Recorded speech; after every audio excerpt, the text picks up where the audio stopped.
महावीर स्वामी केवल ज्ञानी गौतम स्वामी। महावीर स्वामी केवल ज्ञानी गौतम स्वामी जवनानी। महावीर स्वामी ज्ञानी गौतम स्वामी जवनानी। महावीर स्वामी केवल ज्ञानी गौतम स्वामी जवनानी। महावीर स्वामी केवल ज्ञानी गौतम स्वामी जवनानी। महावीर स्वामी केवल ज्ञानी गौतम स्वामी जवनानी। महावीर स्वामी केवल ज्ञानी गौतम स्वामी। महावीर स्वामी केवल ज्ञानी गौतम स्वामी। बोलो महावीर स्वामी केवल ज्ञानी गौतम स्वामी। महावीर स्वामी केवल ज्ञानी गौतम स्वामी जवनानी। गौतम स्वामी जवनानी।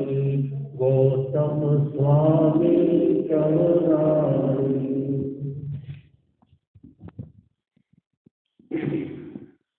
तेरा बंध की नवम अधिष्ठाता आचार्य तुलसी ने भगवान महावीर के निर्माण पर आज कुछ एक गीत बनाया था। गीत बहुत बड़ा है, मैं 2 दिन पर ही इसका संगान करूंगा, आप भी लोग साथ में गा सकोगे। धरे हम तन्मय होकर ध्यान रे भगवान रे, कर दो मेरा कल्याण।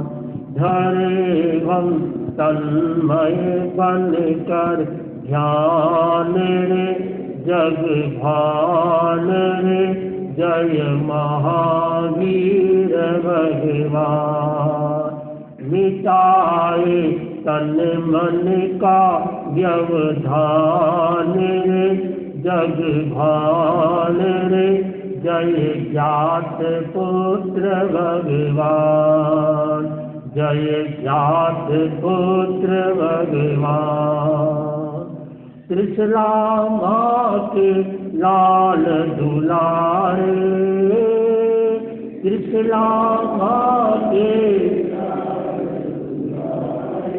निप्रसिद्धार्थ वंश उजियारे।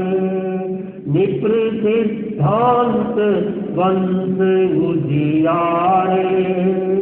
क्षत्रिय कुंड ग्राम में जन्मे, क्षत्रिय कुंड ग्राम में जन्मे। प्रभुवर पुण्य निधान रे, जग भान रे, जय महावीर भगवान। 30 वर्ष भय यौवन में, 30 वर्ष भय यौवन में। पंचमुट्ठी लोंचन उपवन में, पंचमुट्ठी लोंचन उपवन में। सामायिक संयम स्वीकारा, सामायिक संयम स्वीकारा। एकाकी प्रस्थान रे, जग भान रे, जय महावीर भगवान। जय महावीर। क्रूर चंड कौशिक ने काटा, क्रूर चंड कौशिक ने सुनकर था जाता सन्नाटा, सुनकर था जाता। करुणा भरी दृष्टि से प्रभु ने, करुणा भरी दृष्टि से प्रभु ने उसे दिया वरदान रे जग भान रे, जय जात्र पुत्र भगवान, जय महावीर। अनेकांत का पथ दिखलाया, अनेकांत का अपरिग्रह का पाठ कराया, अपरिग्रह का पाठ जन जन के मानस में छाया, जन जन के मानस में श्री मंत्र महान रे, जय जात्र पुत्र भगवान। अंतिम पद। महावीर का शासन पाया, महावीर का तेरा पंथ उसी की छाया, तेरा पंथ उसी की दीप मालिका दिन तेजी से, दीप मालिका दिन तेजी से, तुलसी मंगल गान रे जग भान रे, जय महान जय महावीर।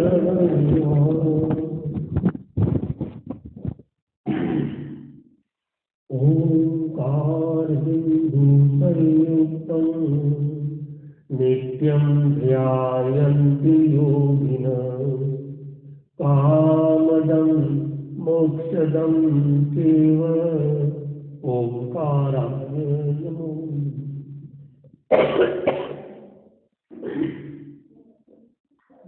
परम आराध्य के पावन चरणों में वंदन। अति विराजित सत्य शासन श्री मुनि श्री सुरेश पवन स्वामी, मुनि श्री सुबोध कुमार स्वामी मैदान, आज के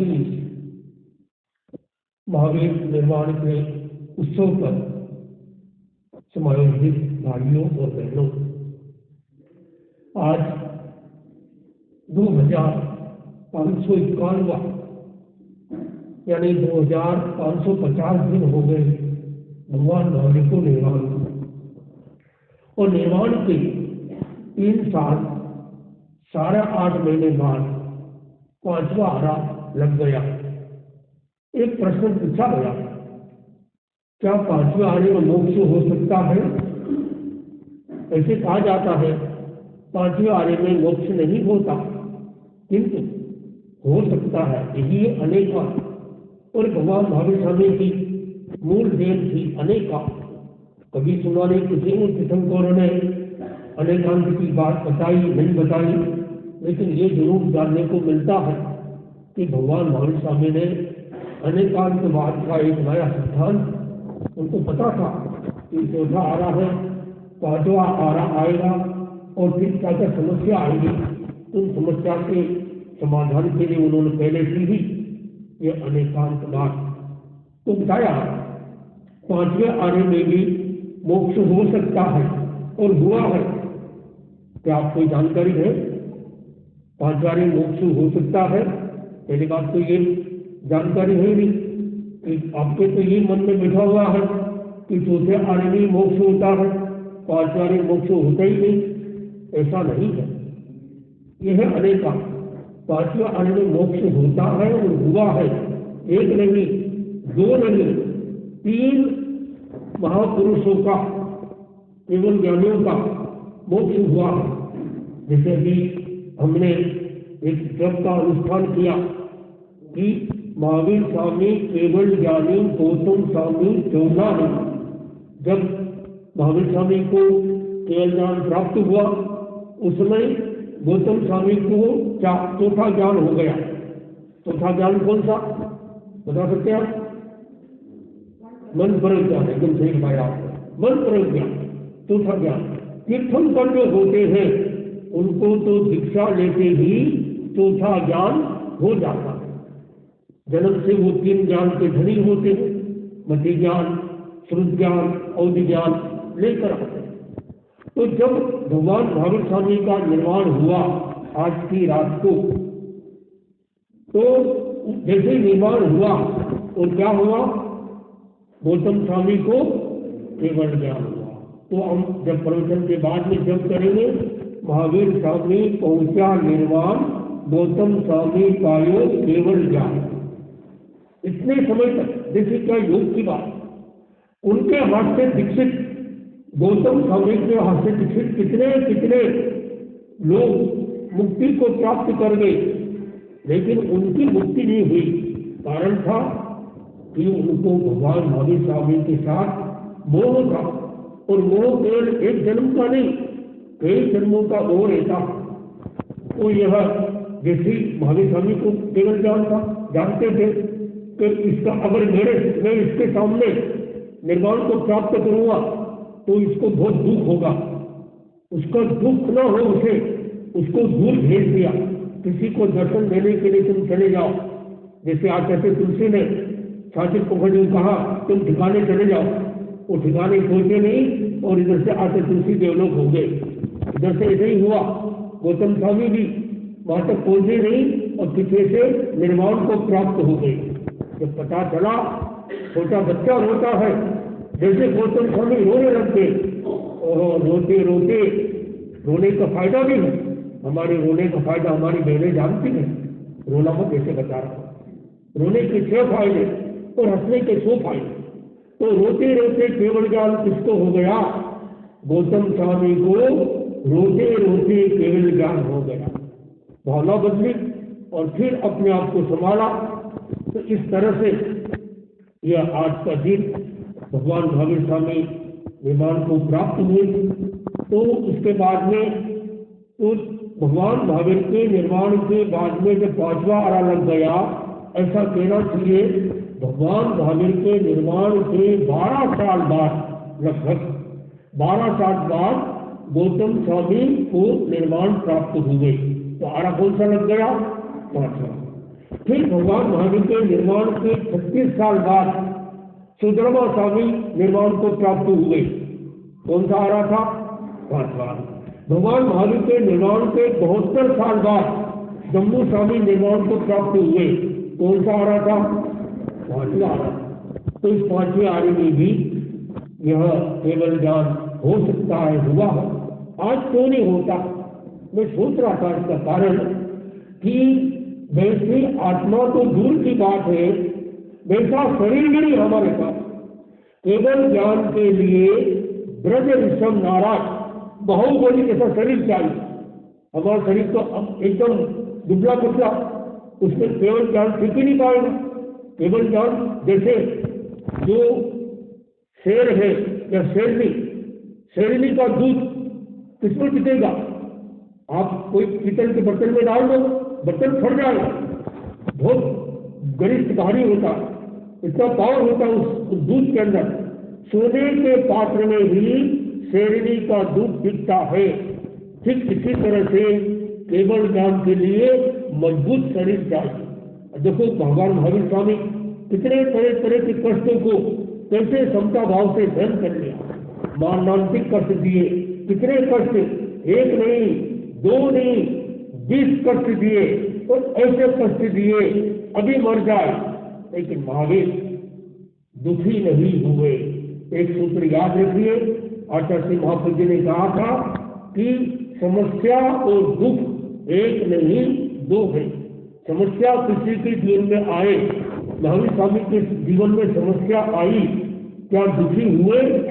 नहीं हुए, क्योंकि वो ये सोचते हैं कि ये मुझे कष्ट दे रहा है, ये कष्ट मुझे नहीं शरीर को हो रहा है, मैं शरीर नहीं आत्मा हूँ, और ये कष्ट देकर अपने आप को भारी बना रहा। उसको पता नहीं संगम को कि मैं इतना कष्ट दे रहा हूँ, मेरा ही नुकसान होता है। तो हम किसी को कष्ट न दे, हम किसी का भला नहीं कर सकते हैं तो किसी का बुरा नहीं करें।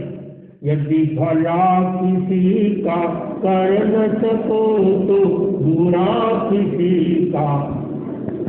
तो हम किसी का भला करें, अच्छी बात है, और दुनिया का नियम है, जो आदमी भला है वो बुरे का भी भला करता है, और जो आदमी बुरा है वो भले का भी बुरा करता है। बुरा आदमी बुराई नहीं छोड़ता वो जल्दी से, भला आदमी अपनी भलाई नहीं छोड़ता। तो हम आज के दिन यह प्रेरणा है भगवान महावीर स्वामी इस अंधेरी रात में, और आज ये अमावस, और अमावस की कौन सी अंधेरी, लेकिन आज अमावस जो है वो सोमती अमावस है, यानी सोमवार को अमावस साल में कभी कभी, कभी एक बार, कभी 2 बार, कभी आती है, कभी कभी नहीं भी आती। कोई ऐसा नहीं है, जीवन में दोनों पक्ष होते हैं, शुक्ल पक्ष भी होता है और कृष्ण पक्ष भी होता है। तो मेरा आपसे प्रश्न बाद में जवाब देना, ऐसा कौन सा पक्षी है जो मोक्ष में जाता है, ऐसा कौन सा पक्षी है जो मोक्ष में जाता है, तो बाद में आप जवाब देना, तत्व ज्ञान का विषय है। तो आज का यह मनुष्य के सानिध्य में दीपमालिका का दिन यह हमको प्रेरणा देता है कि ये अंधेरा हो गया, क्योंकि अमावस थी तो देवता सारा काम देवता करते थे। ये जो तीर्थंकर होते हैं, एक नियम है कि जब व्यक्ति मरता है, प्रश्न पूछा गया व्यक्ति मर के कहाँ जाता है, तो जानकार व्यक्ति होते हैं वो बता देते हैं कि व्यक्ति मर के कहाँ गया है। ये देखते हैं कि अंतिम सोने में जो प्राण कहाँ से निकला, प्राण यदि नीचे से निकला गुदा भाग से तो व्यक्ति नरक में गया, और यदि प्राण मुंह से निकला तो व्यक्ति स्वर्ग में गया। ये व्यक्ति या प्राण दिमाग से निकला, जब तीर्थंकर निर्वाण को प्राप्त करते हैं तो उनका प्राण, उनकी आत्मा दिमाग से निकल जाती है, मोक्ष में सीधी चली जाती है, तो यानी वो मोक्ष में जाते हैं। तो हमें यह कितना जीना अपने हाथ में नहीं। भगवान महावीर स्वामी कितने कम जिए, ऐसे तो 72 साल ये ऐसे तीर्थंकर हुए जो सबसे कम उम्र में इनका जीवन रहा, लेकिन जितने कष्टों को, पहली तीर्थंकर का कष्ट एक तरफ और भगवान महावीर स्वामी का कष्ट एक तरफ, उन कष्टों को उन्होंने समता भाव से, जागरूकता से, निद्रा के भाव से सहन किया।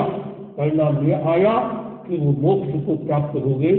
तो फिर देवता ने सोचा ये अंधेरा है, तो अंधेरे में उन्होंने उजाला किया। वो दीपमालिका, मूल दीपमालिका पर्व भगवान महावीर स्वामी के साथ जुड़ा हुआ है। और उसके बाद कई घटनाएं भी घटती है। जब दीपमालिका के दिन उजाला होता है, जैसे कल बताया था संतों ने, भगवान राम वनवास की घरों में होते थे, इधर से गुरु गोविंद सिंह भी मुक्ति को प्राप्त हुए थे, और पैगंबर ने संदेश दिया था, ईसाई धर्म का भी अवतार हुआ था। ऐसे सभी धर्मों में दीपमालिका का बड़ा महत्व है। एक दीपमालिका ही ऐसा पर्व है जो पूरे हिंदुस्तान में नहीं, पूरी दुनिया में मनाया जाता। सब अपने अपने धर्म के आधार पे बना लेते हैं। लोग पटाखे फोड़ते हैं। मैंने देखा अमेरिका में लोग पटाखे चाय नहीं फोड़ सकते, पटाखे फोड़ने का नियम है। पटाखे कहीं से लेकर जाओ, नदी के किनारे कोई तालाब जैसा स्थान है, वहां पर पटाखे फोड़े जाते हैं, यानी पानी के ऊपर। तो इतना पानी खराब हुआ, बाद में उस पानी को ठीक कर देते। जमीन खराब नहीं होती, कारण वहां पे सारे घर लकड़ी के होते हैं। एक थोड़ा भी तिनका लगा घर जल जाते हैं। चार जहाँ पटाखे नहीं फोड़ना चाहिए। फिर अब बच्चे हैं, लोग हैं, नहीं जानते हैं, चलो जो भी है। तो हम कैसे भी आज के दिन बहुत सारे लोग अपना त्याग जाप आदि करते हैं। तो आज आपको ये बताया हम कैसे अपने जीवन में जाप का, ध्यान का, इस तरह से अपना काम निर्माण को हम भी सब भावना करें। निर्माण भाव यानी वासना, नीर यानी बुझ जाना। जिनकी वासना बुझ गई वो निर्माण भाई। भगवान महावीर स्वामी का एक नाम है। विदेशों के लोगों में भगवान महावीर को निर्माणवादी कहा जाता। निर्माणवादी, जैसे महात्मा बुद्ध भी, उन्होंने निर्माणवाद के उतरा था, तो भगवान महावीर स्वामी ने निर्वाण को प्राप्त किया। हम भी भावना करें, निर्वाण को प्राप्त करने की भावना करें। क्या आप सब लोग चाहते हो कि आप सबका निर्वाण हो? बिना निर्वाण हुए निर्वाण नहीं हो सकता। आप निर्वाण तो चाहते हो, लेकिन कैसे उपाय भी करने होंगे। तो आपके जीवन में सम्यक दर्शन, सम्यक ज्ञान, सम्यक चारित्र, इस तरह से ये भावना जागे तो आज मुनिश्री के सानिध्य में ये याद रहेगा। 2551वां महावीर निर्वाण महोत्सव, कल्याण महोत्सव जो भी कहते हम, यह मना गया। इस तरह से अब हम हमारे बीच में विराजमान है सत्य मुनिश्री संबोध कुमार जी स्वामी। मैं चाहता हूँ आज के अवसर पर, क्योंकि आज के दिन हमारे मुनिश्री के बड़े बड़े अग्रणी संत मुनिश्री सुमन जी स्वामी सुमन, और उनका भी जीवन मैंने दर्शन किए हुए, सेवा भी की हुई है। और अंतिम समय में जो आपने सेवा की उसका आपको देखा, आपको बताएंगे मुनिश्री कैसे उनका जीवन था। शासन श्री संत थे वो, शायद मतलब शासन श्री से कम नहीं थे, मनो संबोधन नहीं मिला किसी कारण से, दूरी बात हो, लेकिन बड़े अच्छे शांत। और मैंने देखा कभी उनके जीवन में गुस्सा नहीं देखा। एक बार मैंने कहा कि मैं समझ था, मैंने कहा मेरे पास गोंद है, ये चिपकाने का अच्छा चिपकता है। तो मुनिश्री ने कहा 8 कर्म तो चिपके हुए हैं और अब क्या चिपकाओगे, मुझे नहीं चाहिए गोंद। तो गोंद नहीं लिया मेरे से, मुझे याद आ रहा। तो उनके साथ में मैंने कई समय तक शिविर भी लगाने का मौका मिला, साथ में रहने का मौका मिला। जोधपुर में साथ में उनके साथ में रहा, मुनिश्री भी आप थे। तो इस तरह से मुनिश्री संबोध कुमार जी स्वामी लगभग लगातार 24 सालों तक, अगर मैं गलती न करूं 24 साल तक लगातार, 25 साल हो गए सर, 24 साल तो आपके पास रहे और 1 साल उनके पास, 25 जब यानी दीक्षा लेते ही प्राय आपके पास में आ गए। और ऐसे लगातार जैसे जिस तरह से, और ये मुनिश्री की जो सेवा कर रहे हैं, ये भी बड़े महाराज की सेवा की तरह समझकर ही सेवा कर रहे हैं। तो मुनिश्री जो सुमन स्वामी सुमन, जिनका गीत कितना प्रसिद्ध है, महावीर का नाम मंगल मंगल है, वो गीत भी मुनिश्री आज गाएंगे। तो मैं इस अवसर पर